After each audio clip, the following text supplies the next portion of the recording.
Hello everyone, welcome and welcome back to my channel which is Soni's kingdom. और आज जहां मैं आपको लेके जा रहा हूं उस जगह का नाम है 32nd एवेन्यू, जो कि as a luxury food hub के लिए बहुत फेमस है। और यहाँ पे आप एक्सपीरियंस कर सकते हैं luxury dine and wine.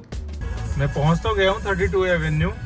32 Avenue के बाहर जो है वो काफ़ी जाम लगता है, मतलब 500 मीटर का जाम तो हमेशा रहता ही रहता है। वीकडेज पे आओ या वीकेंड पे आओ, इतना जाम मिलता ही मिलता है। यहाँ लगाने पड़ती है लाइनें, और अभी उसी लाइन में मैं लगा हूँ। देखो,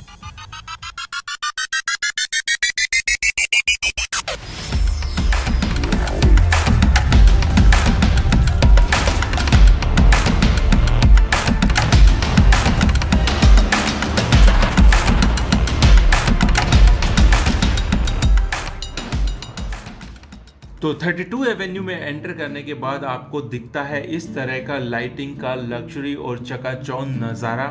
और अगर बात करें 32 एवेन्यू के लोकेशन की, तो ये है सेक्टर 15 गुड़गांव में, जो कि दिल्ली जयपुर हाईवे पे सिचुएटेड है। और इसका नियर बाय लोकेशन है इफ्को चौक। और यहाँ एंट्री पे ही आपको मिल जाती है ये बैटरी से चलने वाली कार। अगर आपको किसी स्पेसिफिक रेस्टोरेंट में जाना है तो ये कार आपको वहाँ पे ड्रॉप कर सकती है, वो भी विदाउट एनी कॉस्ट। और अब बात करते हैं यहाँ के इंफ्रास्ट्रक्चर की। अगर आप हैरी पॉटर फैन है और उनकी मूवीज देखते हैं तो उनकी मूवीज में यूज किए गए वैसे इंफ्रास्ट्रक्चर जैसा सेम इंफ्रास्ट्रक्चर आपको देखने को यहाँ मिल जाता है। और यही चीज यूनिक बनाता है 32 एवेन्यू को। तो चलिए बढ़ते हैं आगे इन चमचमाती लाइट्स की छांव में। अगर मेरे लेफ्ट साइड के एरिया की मैं बात करूं तो ये पूरा गार्डन एरिया है, जहां पे आप वॉक वगैरह कर सकते हैं। अगर आपके पास पेट्स वगैरह हैं तो आप उनको भी यहाँ पे ला सकते हैं। और राइट साइड में आपको देखने को मिलते हैं सारे रेस्टोरेंट्स एंड कैफे, जिनमें सबसे पहले आता है सैंड हाउस, जहाँ पे आप पिज्जा, बर्गर, पास्ता, शेक वगैरह एंजॉय कर सकते हैं। उसके बाद आपको दिखता है कियोकी, जो कि है फर्स्ट फ्लोर पे, जहाँ पे आप जापानीज इज़ाकाई फूड का एंजॉयमेंट ले सकते हैं आउटडोर कैंडल लाइट के साथ। ये देखिए, नेक्स्ट आपको मिलता है भवन रेस्टोरेंट, जो कि अपने री इमेजिन रीजनल फूड के लिए काफ़ी फेमस है। और देखिए, इसके गेट पे आपको काफ़ी भीड़ मिलती है लगभग। इसके बाद आता है सिलेट्स, जो कि north Indian dine and wine के लिए फेमस है। इसके बाद मिलता है the vault and the monk. Monk जो है वो फर्स्ट फ्लोर पे है, द वॉल्ट जो है वो इसके बेसमेंट में है, वो भी मैं आपको बाद में दिखाता हूँ। लेकिन उससे पहले देखिए, मेरे लेफ्ट में देख रहे हैं तो यहाँ पे कुछ स्टॉल्स वगैरह लगती हैं ओकेजनली, बट आज 2 ही स्टॉल हैं। एक में कुछ कैंडल वगैरह बेच रहे हैं, बट सेकंड जो स्टॉल है वो काफ़ी इंटरेस्टिंग है। तो फ्रेंड्स, मैं बात कर रहा था इस सेकंड स्टॉल की, जो कि आपको खाली मिलती है, जहाँ पे सिर्फ एक प्रिंटर रखा हुआ है, क्योंकि यहाँ पे आप अपना एक प्रोफेशनल फोटोशूट करवा सकते हैं। तो फ्रेंड्स, अगर आप 32 एवेन्यू आते हैं तो यहाँ पे एक फैसिलिटी और है कि आप अपना प्रोफेशनल फ़ोटोशूट जो है वो करवा सकते हैं। और इस प्रोफेशनल फोटोशूट के लिए आपको पे करना पड़ता है just 100 rupees for 5 soft copies. और अगर आप उन फोटो में से किसी का प्रिंट लेना चाहते हैं तो उसके लिए आपको 200 रुपीज़ पर प्रिंट देना पड़ता है, जिसका साइज कुछ इतना रहता है। And I think it's awesome.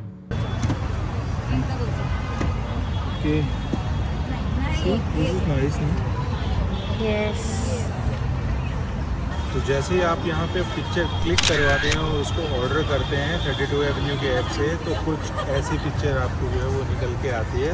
And the picture is beautiful. ये है द वॉल्ट, जो कि बना हुआ है यहाँ के बेसमेंट में, जहाँ से आपको स्टेयर्स के थ्रू जाना पड़ता है। और द वॉल्ट का कॉन्सेप्ट बड़ा ही क्रिएटिव और यूनिक है। और द वॉल्ट है एक सेरेन पॉटरी स्टूडियो। यहाँ पे ना सिर्फ आप शॉपिंग कर सकते हैं, बल्कि आप पॉटरी का एक्सपीरियंस कर सकते हैं, जिससे कि आप अपने अंदर के आर्ट और आर्टिस्ट को डिस्कवर कर सकते हैं। इसके बाद आपको देखने को मिलता है unlocked bar, kitchen and escape room, जो कि है ग्राउंड फ्लोर पे। And this is one of the best cafes in Gurgaon with a lot of games inside it, जहां पे आपको हिडन सीक्रेट्स एंड पजल्स को सॉल्व करना पड़ता है within 60 minutes, otherwise you are trapped. ये देखिए, ये है इसका एंट्री। अनलॉक्ड के राइट साइड में आपको देखने को मिलता है Starbucks. If you want to have a good coffee, then Starbucks is always there for you. और अब मैं आ गया हूँ 32 एवेन्यू के फर्स्ट फ्लोर टेरेस पे, जहाँ से आपको नीचे का नज़ारा कुछ ऐसा देखने को मिलेगा, जहाँ पे एक एंड से दूसरे एंड तक लाइट्स ही लाइट्स लगी हुई हैं, जो देखने में काफ़ी ब्यूटीफुल लगता है। अगेन फर्स्ट फ्लोर पे भी आपको काफ़ी रेस्टोरेंट्स एंड कैफ़ेज देखने को मिलते हैं जो कि देखने में काफ़ी क्रिएटिव, अट्रैक्टिव एंड आर्टिस्टिक लगते हैं। ये देखिए यहाँ पे है द मॉन्क जो मैंने आपको नीचे से भी दिखाया था, और उसके राइट साइड में आपको देखने को मिलता है पॉट बेली। और यहाँ के फर्स्ट फ्लोर पे ही आपको देखने को मिलता है यहाँ का the famous RYU rooftop bar, जो कि फेमस है अपने dim sum, sushi and mouth watering Asian inspired cocktails के लिए।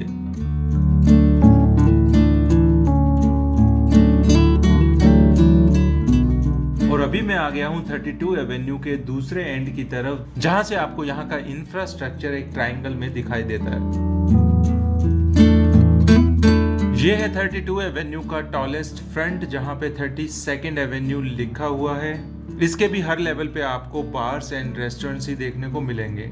ये देखिए राइट साइड में है वो वॉक थ्रू एरिया जिसको मैं क्रॉस करके यहाँ के दूसरे एंड पे आ चुका हूँ। ये है the piano man and here you can experience the old school pub vibe with the live music. और इसके नीचे है greener cafe for a healthy food.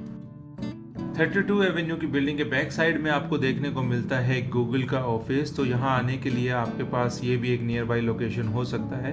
और अभी हम चलेंगे इसके बैकयार्ड पे, और यहीं पे लेफ्ट में इन्होंने एक प्लांटर्स का सेगमेंट भी मेंटेन किया हुआ था, जहाँ से कि आप प्लांटर्स वगैरह परचेज भी कर सकते हैं। एनीवे, तो चलिए चलते हैं यहाँ से आगे और मैं आपको दिखाता हूँ कि यहाँ के बैकयार्ड कॉरिडोर में आपको कौन कौन से रेस्टोरेंट्स एंड कैफेज मिल जाते हैं। ये है 32 एवेन्यू का बैक साइड एरिया, जिसमें आपको यू टर्न लेके आना पड़ता है। लेट्स सी कि इस साइड में क्या है। और इस बैकयार्ड कॉरिडोर में जैसे ही आप आगे बढ़ते हैं तो आपको सबसे पहले देखने को मिलता है द लाइब्रेरी कैफ़े। अगर आप खाने के साथ पढ़ने के शौकीन हैं तो डेफिनेटली द लाइब्रेरी को ट्राई कर सकते हैं। मैं जब यहाँ पे आया था तो बिल्कुल हवा नहीं थी, बट अभी देखिए कि काफ़ी तेज़ हवाएं चलने लगी है और भीड़ बहुत है लोगों की। सो एनीवे, मैं जिस कैफ़े में आज डाइन इन के लिए आया हूँ उसका नाम है कार्नेटिक कैफ़े, जो है एक home style south Indian cafe.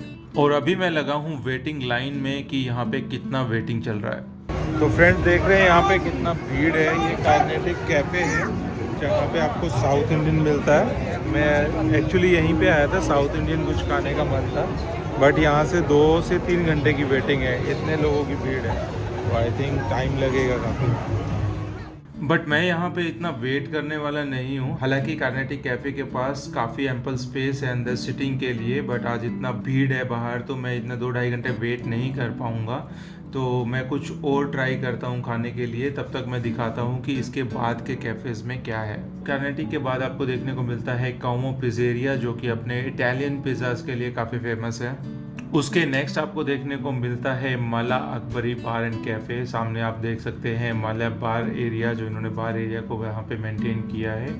यहाँ से जब आगे चल के आप राइट साइड जाते हैं तो सीधा एंट्री गेट पे पहुँच जाएंगे। तो इस तरह से एक ट्राइंगल शेप में बना हुआ है ये 32 एवेन्यू।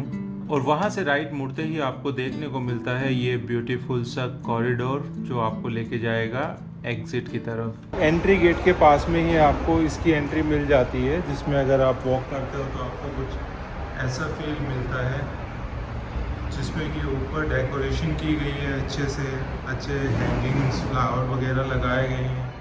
तो चलिए मैं आपको लेके चलता हूँ वापस अंदर, क्योंकि एग्जिट अभी मुझे लेना नहीं है, क्योंकि शूट के चक्कर में मैंने अभी तक डिनर भी नहीं किया है।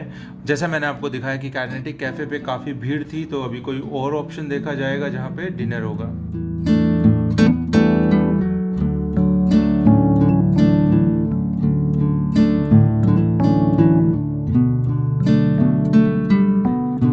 तो फाइनली मैंने डिसाइड किया कि क्यों ना पिज़्ज़ा खाया जाए, और मैं आ गया कोमो, यहाँ के नियोपॉलिटन इटालियन पिज़्ज़ा खाने के लिए। और कोमो अपना मोज़रेला चीज़ खुद बनाता है instead of using the packet food. तो फ्रेंड्स मैं आया था कोमो पिज़्ज़ा खाने के लिए, क्योंकि यहाँ के पिज़्ज़ा वगैरह काफ़ी फेमस है। बट यहाँ पे कि मतलब एक बात है कि आप 32 एवेन्यू में जो भी अच्छे आउटलेट पे, जो भी अच्छे रेस्टोरेंट में आते हो तो आपको काफ़ी वेट करना पड़ता है। जैसे मैंने आपको कार्नेटिक का बताया था कि 2 to 3 आवर्स का वेट था, यहाँ भी अप्रोक्स 1 आवर का वेट है, तो उतना तो मैं रुक नहीं पाऊँगा। बट हाँ, मैंने पिज़्ज़ा जो है वो टेक अवे करवा लिया, उनको ऑर्डर दिया। अभी 20 मिनट्स लगेगा, 20 to 25 मिनट्स रेडी होने में। तो मैंने रिसेप्शन पे ही मेन्यू बारकोड स्कैन करके पिज़्ज़ा ऑर्डर कर दिया था, जिसका नाम था द फार्म। तो कुछ इस तरह से देखने को मिलता है आपको कोमो का इंटीरियर, जो काफ़ी रॉ और एंटीक है। बट मुझे यहाँ का इंडोर सिटिंग कुछ कंजेस्टेड लगा, तो आप इनके आउटडोर सिटिंग एरिया में बैठ के पिज़्ज़ा का एंजॉयमेंट ले सकते हैं। पिज़्ज़ा की डिलीवरी मैं ले चुका हूँ, अब चलते हैं घर पे और मैं आपको बताता हूँ इसका रिव्यू। तो ये यहाँ आ गया है अपना पिज़्ज़ा, और इसके ऊपर इन्होंने पिज़्ज़ा के हीटिंग के लिए इंस्ट्रक्शंस वगैरह भी दी हुई है। तो दिखने में गाइस ये पिज़्ज़ा कुछ ऐसा है, देखिए काफ़ी लचीला है, बहुत सॉफ्ट है, मतलब काफ़ी पिज़्ज़ाज वगैरह खाए हैं, लेकिन यहाँ से आपको ये ट्राई जो है ज़रूर करना चाहिए पिज़्ज़ा, क्योंकि खाने में बहुत ज़्यादा डिलीशियस है। मतलब एक ऑथेंटिक ट्रेडिशनल जो पिज़्ज़ा का टेस्ट और वगैरह होता है, चीज़ वगैरह की क्वालिटी जो है वो काफ़ी सॉफ्ट, और ये आउटर क्रस्ट भी जो देख रहे हैं ये भी बहुत ज़्यादा सॉफ्ट है बिल्कुल। तो ये पिज़्ज़ा 10 आउट ऑफ 10 आपको ये ज़रूर ट्राई करना चाहिए कोमो से।